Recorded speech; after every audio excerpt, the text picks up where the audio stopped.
Hello बच्चों, let's see this question. The question says evaluate limit x tending to 0 plus sin x power x. देखिए बच्चों, अगर हम इस क्वेश्चन में सबसे पहले पैटर्न जान लें तो हमारे लिए अच्छा होगा. तो हम यहाँ पर क्या करते हैं, अप्लाई करते हैं लिमिट को. तो लिमिट जैसे अप्लाई किया तो x की वैल्यू यहाँ क्या दे रखी है, जीरो. अप्रोक्सीमेट जीरो प्लस का मतलब क्या है, जीरो दे रखी है. तो मैं x की जगह जीरो रख देता हूँ दोनों साइड. तो एक बार तो बन जाएगा साइन जीरो और पावर में बन जाएगा जीरो. तो साइन जीरो होता है जीरो और जीरो की पावर जीरो, हमारे पास पैटर्न बन गया. तो देखिए, जब भी आपके पास जीरो की पावर जीरो पैटर्न बनता है लिमिट में, तो ऐसी पैटर्न को बोल देते हैं इनडिटरमिनेट फॉर्मेट. और इनडिटरमिनेट फॉर्मेट को सोल्व करने के लिए हम कुछ फॉर्मूला यूज करते हैं. वो फॉर्मूला मैं यहाँ लिख देता हूँ.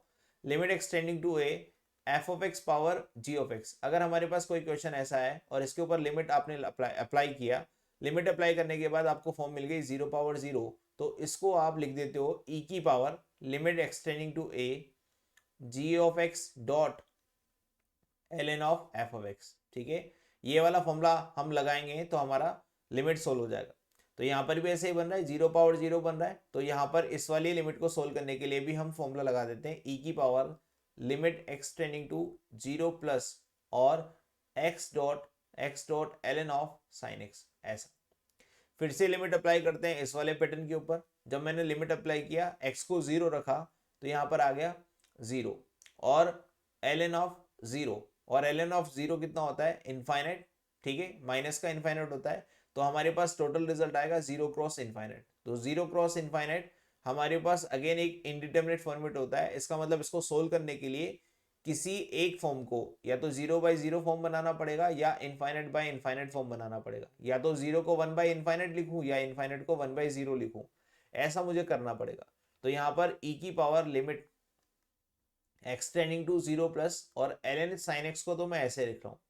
और इस x को मैं लिख देता हूँ वन बाय एक्स. इस x को लिख देता हूँ वन बाय एक्स.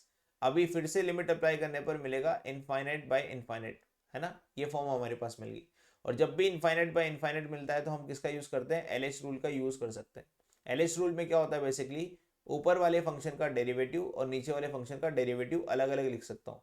तो ऊपर बन जाएगा एल एन साइन एक्स का डेरिवेटिव, तो हो जाएगा वन अपॉन साइन एक्स, और साइन एक्स का डेरिवेटिव हो जाएगा कॉस एक्स.